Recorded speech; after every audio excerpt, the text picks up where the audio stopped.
దొంగలు ఊర్లు పంచుకున్నట్లుగా జగన్ రెడ్డి గ్యాంగ్ పేదల భూములు దోచుకుని పంచుకుంటున్నారని తెలుగుదేశం సీనియర్ నేత వర్ల రామయ్య అన్నారు.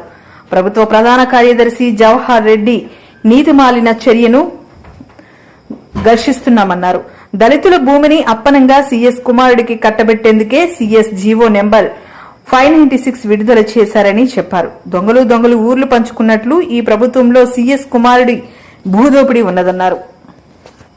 సామ్రాజ్యంలో నాకు ఎదురు లేదు అని ఇష్టానుసారంగా వ్యవహరించిన మాచర్ల శాసనసభ్యుడు పిన్నెల్లి రామకృష్ణారెడ్డి గారి దౌర్జన్య కాండ, అతని దుర్మార్గపు చర్యలు ఒకటొకటి బయటపడుతూ ఉన్నాయి. అతను ఎంతటి దుర్మార్గం చేశాడు, ఏ రకంగా వాళ్ళు వ్యవహరించేవాళ్ళు, అతను కానీ అతని తమ్ముడు కానీ అతని అంతేవాసులు కానీ ఏ రకంగా ప్రవర్తించారు, ప్రజల్ని ఏ రకంగా భయభ్రాంతులు చేశారు, అక్కడ పోలీసు శాఖను ఏ రకంగా నిర్వీర్యం చేశాడు, ఒక అసమర్థ శాఖగా దాన్ని మార్చివేశారు. ఇవన్నీ కూడా ఒకటొకటే బయటకు వస్తున్నాయి. బాధితులు ఇప్పుడు ఎప్పుడైతే అన్నదమ్ములు పరారులో ఉన్నారో, ఎప్పుడైతే పోలీసు శాఖ కొంచెం జూలు విదిల్చి కొంచెం ధైర్యంగా ఉన్నదో, ఎప్పుడైతే ఎలక్షన్ కమిషన్ ఒక ప్రక్క, పోలీసు శాఖ ఒక ప్రక్క ఈ అన్నదమ్ముల్ని వేటాడుతూ కనిపిస్తే అరెస్ట్ చేస్తాం, కనిపిస్తే కాళ్ళెరగొట్టి లోపల పడేస్తామనే రీతిలో వ్యవహరిస్తుందో, ఇప్పుడు ధైర్యం వచ్చింది. ఒక్కొక్కరు బాధితులు ఎవరైతే వారికి భయపడి పరారయ్యారో, ఎవరైతే వాళ్ళకి భయపడి ప్రాణాలు అరచేత పెట్టుకొని వెళ్ళిపోయారు ఇతర ప్రాంతాలకు, వాళ్ళందరూ కూడా ఒక్కరొక్కరే వస్తూ ఉన్నారు. ధైర్యాన్ని కూడగట్టుకొని వస్తూ ఉన్నారు.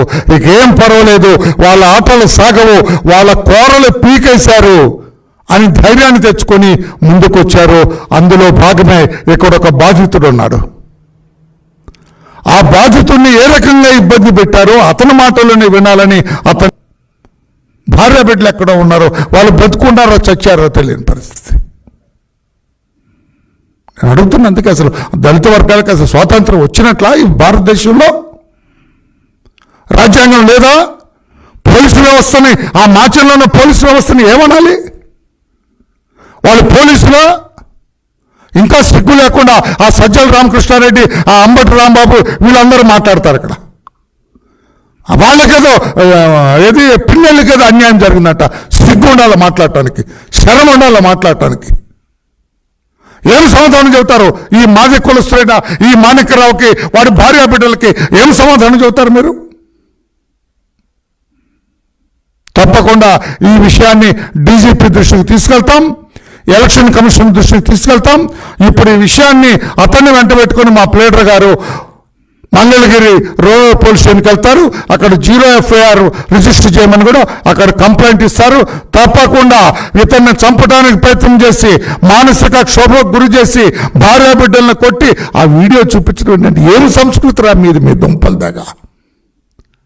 నిజంగానే చంపల్లోయ ఆ దుర్మార్గుల కంటే మీరెక్కువలా కనపడుతున్నారు.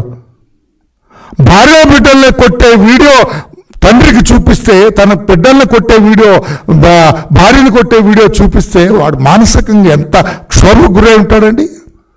ఇదేమి దుర్మార్గపు ఆలోచన, ఇదేమి మీ రాక్షసానందం,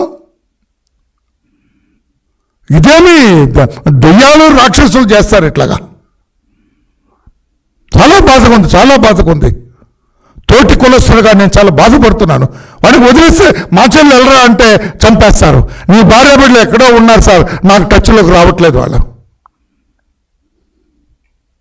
అందుకని నేను ఎలక్షన్ కమిషన్ అడుగుతున్నా, డీజీపీని అడుగుతున్నా, సిఎస్ చీఫ్ సెక్రటరీ గారిని అడుగుతున్నా, వాట్ ఈస్ దిస్? ఆంధ్రప్రదేశ్ రాష్ట్రంలో ఉన్నామా? ఏదైనా డిక్టటోరియల్ గవర్నమెంట్లో ఉన్నామా? ఏదైనా టెర్రరిస్ట్ గ్రామంలో ఉన్నామా? ఒక్కసారి ఆలోచన చేయండి అని చెప్పి కూడా తెలియచేస్తూ, పాత్రికేయ సోదరులారా, మీరు కూడా ఇవన్నీ కూడా అన్ని ఉన్నట్టు రాయాలా, ప్రజల ముందు పెట్టాలా? ప్రజలే ఈరోజు న్యాయ నిర్ణేతలు, ప్రజలే బుద్ధి చెప్పాలా. ఇటువంటి దుర్మార్గపు పాలకులకి ప్రజలే బుద్ధి చెప్పాలా, ప్రజలే చెప్పు తీసుకొని కొట్టాలా ఇటువంటి దుర్మార్గుల్ని. సారీ అనేటువంటి మాట నా నోట రాదు, కానీ తప్పదు. వాడి బాధ చూసిన తర్వాత ఎక్కడికి వెళ్తాడు వాడు? లక్కీగా చంద్రబాబు గారు అది గమనించాడు కాబట్టి, చంద్రబాబు గారు నాకు డైరెక్షన్ ఇచ్చారు కాబట్టి వచ్చాడు. వాడు ధైర్యంగా ఉన్నాడు. వాడు భోంచేయాలంటే భోంచేయాలి, నాకు ఎక్కదండి, నా పిల్లలు తిన్నారో లేదో నాకు తెలియదండి, నేను తినలేనండి అని చెప్పి భోంచేయలేదు వాడు. ఇంత దుర్మార్గం పనికిరాదు. మీరు దేవుడు కూడా ఉన్నాడయ్యా, దేవుడు ఉన్నాడు. దేవుడు ఏదో లోకం పోయినా కదా, ఇక్కడే శిక్ష చేస్తాడు దేవుడు. అది కూడా గమనించాలని చెప్పి కూడా ఈ దుర్మార్గపు పాలకులకి గుర్తు చేస్తూ ఇది చెప్పాలని అతని మాటల్లో మీకు వినిపించాలనే మిమ్మల్ని ఆదివారం అయినా కూడా పత్రికా సోదరులారా మిమ్మల్ని డిస్టర్బ్ చేయడం జరిగింది. Sorry for that. బట్ అతని ఆవేదన, అతను ఈ 10 రోజులు 13 రోజులుగా పడిన మనోవేదన, మానసిక క్షోభ, ఇదంతా కూడా రాష్ట్ర ప్రజలకు తెలియాలని చెప్పి కూడా తెలియజేస్తూ